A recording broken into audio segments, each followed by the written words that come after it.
Selling a home may not always be as easy as you expect it to be. I'm Courtney and I'm a local realtor here in San Diego County, and I'm happy to create another video to help raise your real estate IQ.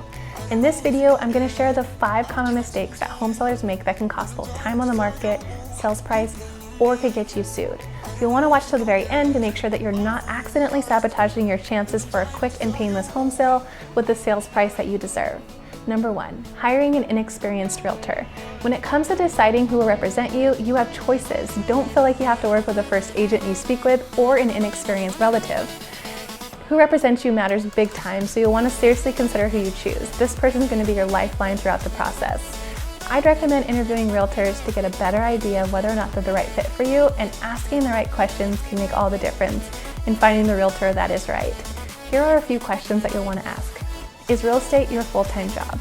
I swear in our area you can throw a rock and hit a realtor. Having a real estate license by passing a test is one thing, but having real estate experience and focusing on your clients full-time is another. This should be a simple question to answer, and you'll definitely want somebody with their full energy and focus helping you. How long have you been a real estate agent? Every realtor is new at some point, although you may not want somebody without much experience to guide you through this transaction. You'll want to look for an agent who not only has been around just a little, but also has current experience, which leads me to my next question. How many clients did you help last year? Be sure that they provide their individual production and not that of their team or their brokerage. Typical agent production levels can vary greatly by area, but I suggest looking for somebody who's helped at least 12 clients in the last year. This should be a good indication that they're active and up to speed on what's happening in the market. You primarily work with buyers or sellers.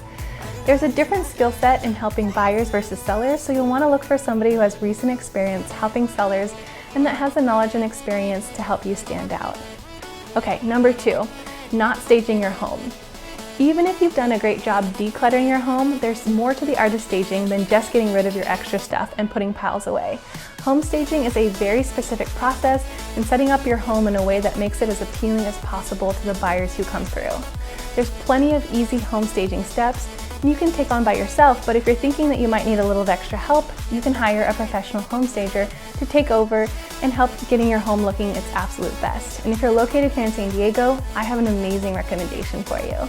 It can cost a little more to professionally stage, however, statistically, homes that are staged sell more quickly and for more money on average than other similar unstaged homes nearby. Okay, number 3, listing for an unrealistic price. It's obvious that every seller wants to make the most out of their sale, but sometimes facts and practicality can get clouded by emotions, bad information, or wishful thinking. There are many reasons why sellers may find themselves wanting to overprice, from poor advice to lack of factual data, either from online websites or neighbors or family, or inexperienced realtors coming to talk to them. But ultimately, it's wise to base your decision off of comparable sales. Experience shows that the most important time in a listing is the first 2 weeks, so getting the price right from the very get-go will be more likely to get you legitimate offers and help you sell for what you're realistically asking for. Number 4, not being thorough to completing your disclosures. One of the biggest areas of risks that exists in the transaction is the seller's disclosures. As a seller, you're obligated to share everything you know about the property, good, bad, or in between. One big tip to avoid providing incomplete or inaccurate disclosures is by finding the disclosures that you received when you purchased your home. Passing along what you received is a great way to ensure that you don't forget something about the history of the home and that you're just sharing everything that you know. If you have to ask yourself if it needs to be disclosed, the rule of thumb is it does. And finally, the last mistake to avoid is trying to sell your home for sale by owner without a realtor. So maybe you've watched a little too much HGTV, or you figured that selling your home on your own can't really be that hard because your last realtor made it look easy.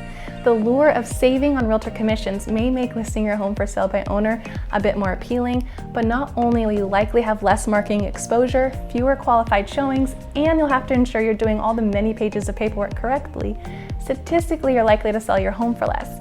According to the National Association of Realtors, the average for sale by owner home sold for $26,300 less than the average agent-assisted home sale. This study revealed that agent-assisted home sales ended up netting sellers on average about 11% more profit. if you do the math to look at the costs, statistically, you're going to actually be making money by choosing to hire a realtor.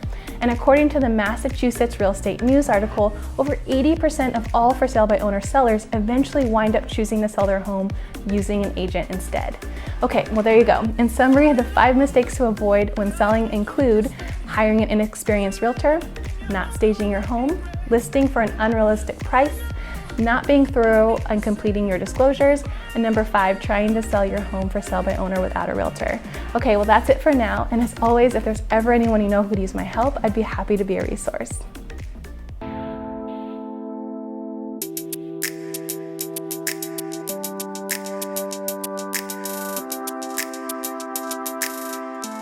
I am so glad that you watched all the way to this point in the video because I'm happy to help raise your real estate IQ. I hope that you've enjoyed this video, and I wanted to take a moment to invite you to check out the description below for helpful resources and to download a guide that can include things like tips and checklists to make planning for your move even easier. It's honestly never too early to get started. If you like this video, please be sure to hit subscribe and turn on the bell so that you can get notified when we share new real estate videos each Thursday. You'll also want to check out the thumbnails that are about to pop up on the screen for other videos that we've custom made for you on this channel. And as always, this info is for people everywhere, but if you're looking to make a move to the San Diego area, I'd be happy to be a resource. You'll find my contact info in the description below. So have a great day, and I hope that you love where you live. See you guys in the next video.